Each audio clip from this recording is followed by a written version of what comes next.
Hey, Revenue Radio, I'm Mary Grothy, and today I have a very special message for our CEO community as we go to sign off for the year. As you know, every year we take a little break around the holidays. We ourselves close here at House of Revenue, giving everybody the nice time off with our families and get to snuggle under the blankets and sleep and do things we don't usually do throughout the year. So we're very excited about the time off and hope that you are as well. So we'll be taking a couple of weeks off from Revenue Radio. We'll pick it back up in the new year. But the message I want to leave you with is a message of encouragement. I'm going to talk to you CEO to CEO today. And if you're not a CEO and you're listening to this, but you have a CEO friend, go ahead and send them this message. I have had a hard year. I'm not the only one. One of the biggest realizations for me is in the last 30 days, the number of CEOs that I've spoken to that have also expressed this may have been the hardest year that they have faced since 2008, 2009. And what's so surprising to me is we all thought we had it hard in 2020. What's really interesting about 2020 is that pivots happened very quickly. Now, some industries, hear me out, some industries got completely shut down. So restaurant, retail, that's totally different. Everybody in supply chain, their worlds were turned upside down with that. Healthcare really, really hurt. So I get that. But for the most part, I'm talking about most commercial businesses, which is where we spend our time. So professional services companies, technology companies. Okay. There was a very short panic in 2020. And then I think a lot of really smart people got around a table and figured things out, and they were able to pivot. And there was something really special that happened in 2020 right after the pandemic shutdown. Is I remember sitting with a lot of our CEO clients. And for those of you who don't remember the story, we had about 60% of our clients made the decision to cancel their contract at that time. And they were just choosing like, hey, we can't have this expense. Not even sure if we're going to stay in business. Okay, fine. I get it. But we had 9 clients that stayed. And what was so impressive about those 9 is they did something that I know helped them stand apart from the competition, where everyone else was pulling out from marketing spending, where everybody else was looking at laying off salespeople. They doubled down. Not every company is in a position to be able to do that when times get hard. I get it. That's one of the reasons why you should be financially responsible and have a little cushion in the bank account and not withdraw all of it or spend all of it, and really build a nice little reserve there, or have really great access to capital or line of credit or whatnot.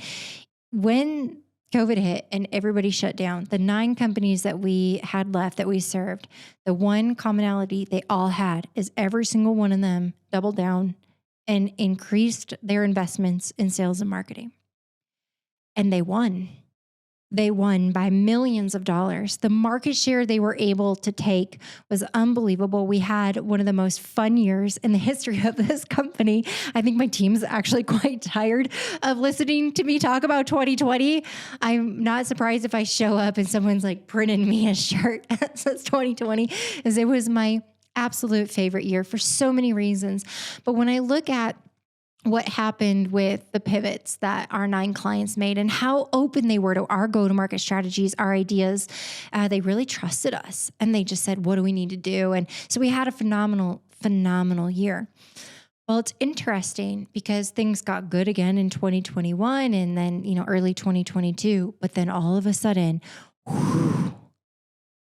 inflation, war, heading into midterms, interest rates, housing, and people saw this looming recession and they started to panic. It hit our business too. It was such a weird series of events because it was still coupled with this demand and war for talent and employee resignations at an incredibly high level. I'm like, how? Somebody explain this to me. We're paying more for talent than we ever have, ever. We increased this summer by over 25% across the entire company. As far as attracting new talent, we had to go to war to compete, to be able to attract the right talent. We also had, the stay bonuses, if you will. I refuse as a CEO, if in order to bring someone on, if they need to make more than a current team member, I immediately raise the rate of the current team member. I think that that's ridiculous that you have someone on your staff today doing the work who's proven it to you and they're loyal, and then you bring in somebody new and you pay them more. No, no, no. I will never do that. I've never done that in the history of this company. I always increase the existing employee's rate to match the person that's coming on board, to really honor them in their work.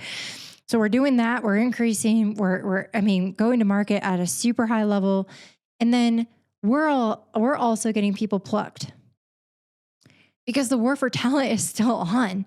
So like, even though we're doing those things, now we're experiencing turnover. I'm like, oh my goodness sakes, I'm getting hit from both ends. But then you have inflation rising and you have everything going on with, fears of a recession. So all of a sudden businesses stop spending or they slow spending across every one of our clients. We're seeing sales cycles elongate. We're seeing close rates lower.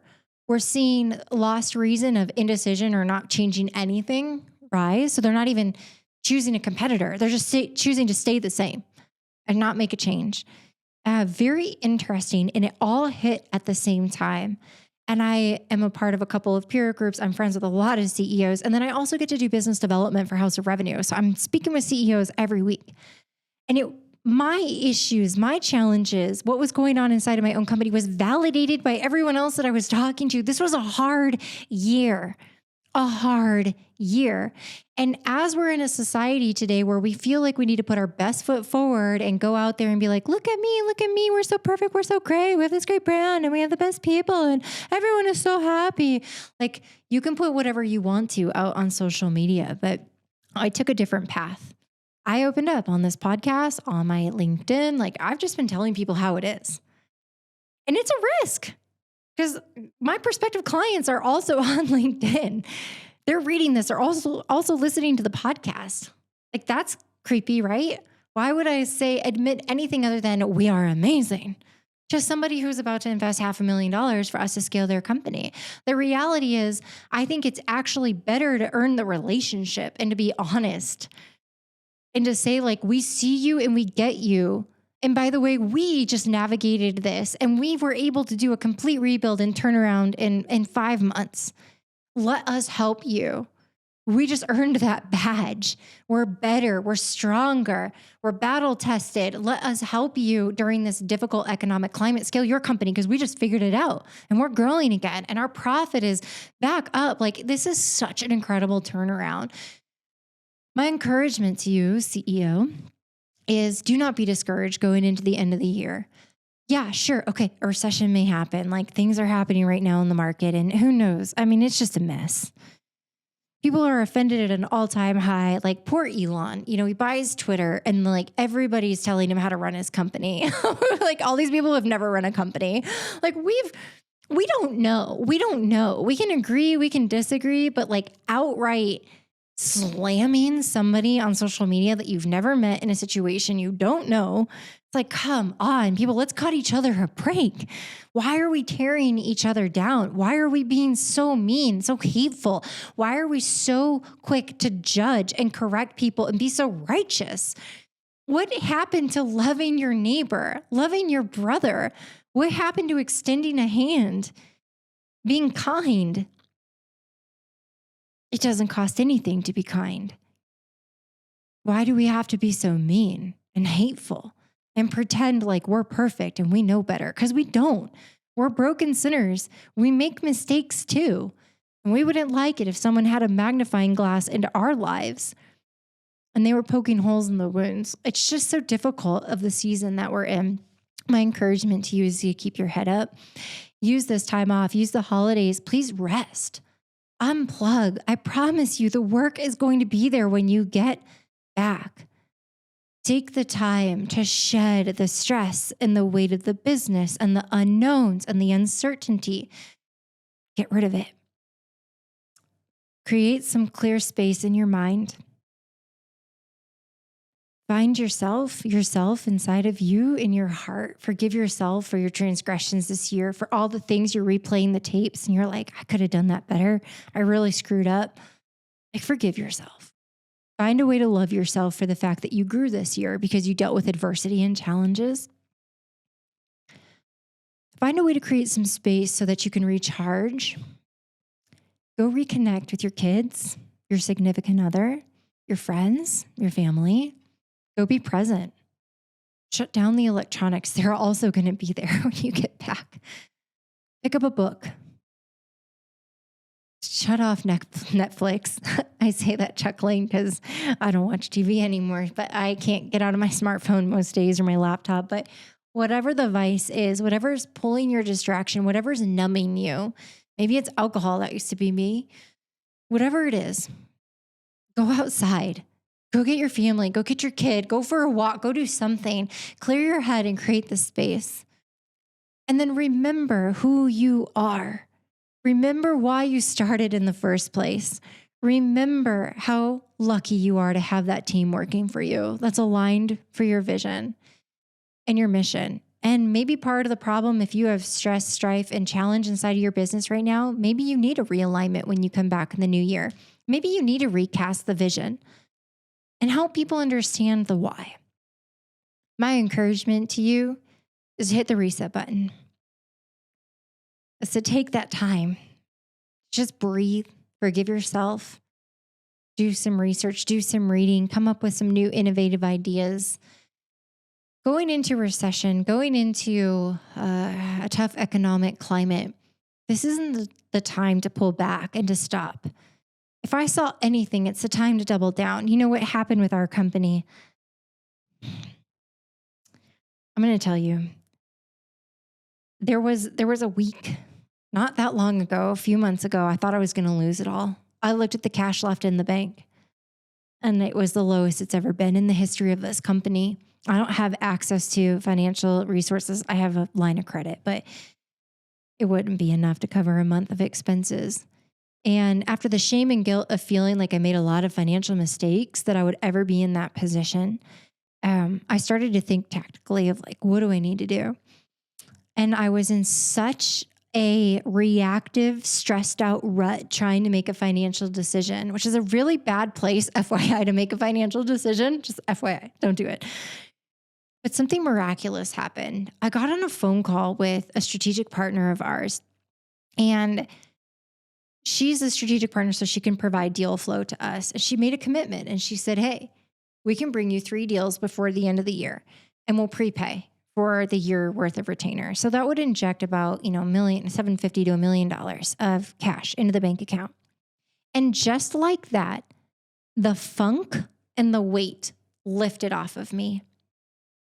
And all of a sudden, I was able to clear up mentally and get out of that stress and emotion of that, what anxiety trigger of, will I have enough? Will we be okay? I was able to remove that funk. And then all of a sudden, I'm like, wait,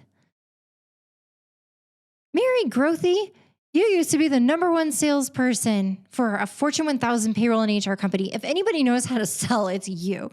Whether those deals come through or not, which, by the way, we're at the close of the year and they haven't come through. And that's okay. There's no shade to the partners. She's actively working and sourcing these deals. She's an unbelievable strategic partner for us. But she's running into her own challenges for deal flow because of what's going on in the economy. But just the thought of having that cash woke me up. And then I realized who I am.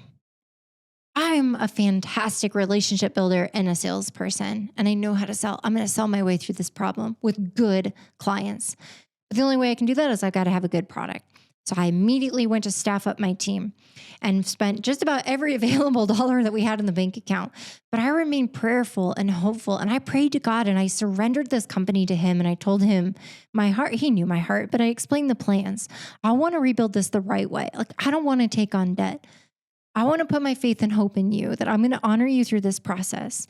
But what I want is for you to bring me the right people, the best of the best, the absolute best of the best, who are going to align their heart and passion with this mission. And I'm going to figure out how to get them on board.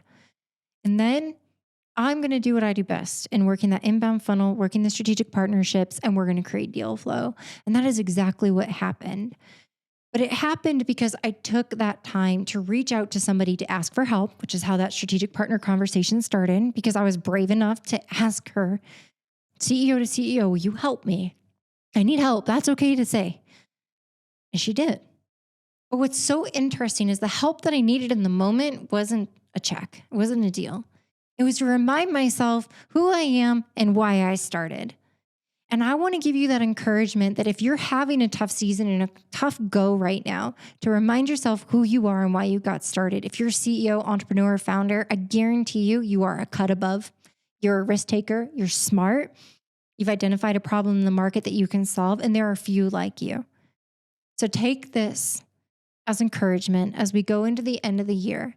We were able to turn it around. We were able to pull through, but it's only because I got right with myself and I got clear. I encourage you to do the same. And if you need help in this season, please ask for help. For goodness sakes, reach out to me. We take a lot of time off. Reach out. I'll have a conversation with you. Just send me a message on LinkedIn, or you can email info@houseofrevenue.com. If you're a CEO or founder and you're in this rut, it would be an honor and privilege to share my experience with you and see if I can help you out. But on that note, enjoy unplugging. You'll have a few weeks off from Revenue Radio, and we'll see you in the new year.